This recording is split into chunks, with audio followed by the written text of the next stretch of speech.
21वीं सदी में हमारी बेसिक नीड्स पूरी तरह बदल रही है। कल तक जिसका कोई मूल्य नहीं था, कोई ध्यान नहीं था, वो आने वाले में बहुत अमूल्य बन चुका है। जैसे डेटा, पूरी दुनिया में चर्चा है डेटा का सामर्थ्य क्या होता है। हमने डेटा प्रोटेक्शन बिल ला करके पूरी भावी पीढ़ी को सुरक्षित कर दिया है। पूरी भावी को एक नया शस्त्र हमने उसके हाथ में दिया है, जिसके आधार पर वो अपने भविष्य को बनाने के लिए इसका सही इस्तेमाल भी करेंगे। और digital personal data protection act, ये हमारी 21वीं सदी की पीढ़ी को और दुनिया के लोगों को भी भारत के इस एक्ट के प्रति रुचि बनी हुई है। दुनिया के देश उसका अध्ययन करते हैं, अपने अपना नई नई व्यवस्था अनुकूल करने के लिए प्रयास कर रहे हैं। और डाटा का उपयोग कैसे हो, उसकी भी उसमें गाइडलाइंस है।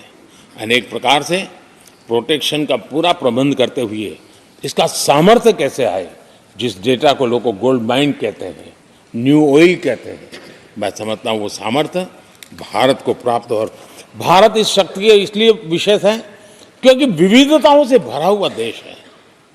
हमारे पास जिस प्रकार की जानकारी और हमारे साथ जुड़े हुआ डेटा जो जनरेट होता है, सिर्फ हमारा रेलवे पैसेंजर्स का डेटा कोई देख ले, दुनिया के लिए बहुत बड़ा संशोधन का विषय बन सकता है। उसकी ताकत को हमने पहचान करके इस कानूनी व्यवस्था को दिया है। आदरणीय अध्यक्ष जी,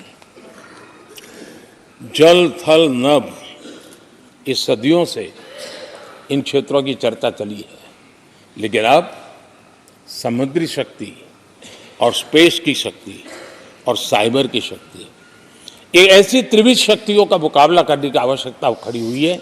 और विश्व जिस प्रकार के संकटों से गुजर रहा है और विश्व जिस प्रकार के विचारे प्रभाव पैदा करने का प्रयास कर रहे हैं, तब इन क्षेत्रों में हमें सकारात्मक सामर्थ्य भी पैदा करना है और नकारात्मक शक्तियों से अपने आप को, हर चुनौती को चुनौती लेने का सामर्थ्य भी बनाना है।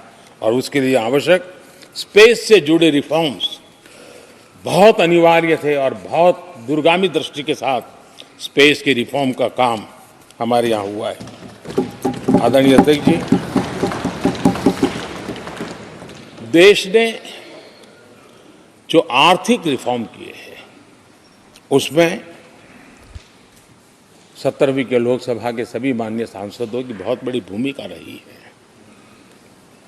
बीते वर्षों में हजारों कंप्लायंसेस बेवजह हम जनता जनार्दन को ऐसी चीजों में उलझाए रखा। ये गवर्नेंस की एक ऐसी विकृत व्यवस्था विकसित हो गई, उसमें से मुक्ति दिलाने का बहुत बड़ा काम हमारे यहाँ हुआ है। और इसके लिए भी ये सदन का मैं आभारी हूँ। यानी इस प्रकार के कंप्लायंसेस के बोझ में सामान्य व्यक्ति तो दब जाता है। और मैंने तो एक बार लाल किले से भी कहा था,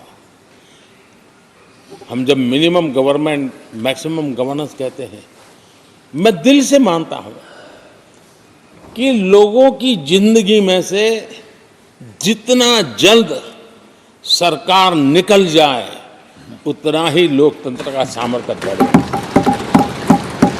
रोजमर्रा की जिंदगी में हर डगर पे सरकार टांग क्यों अड़ाए?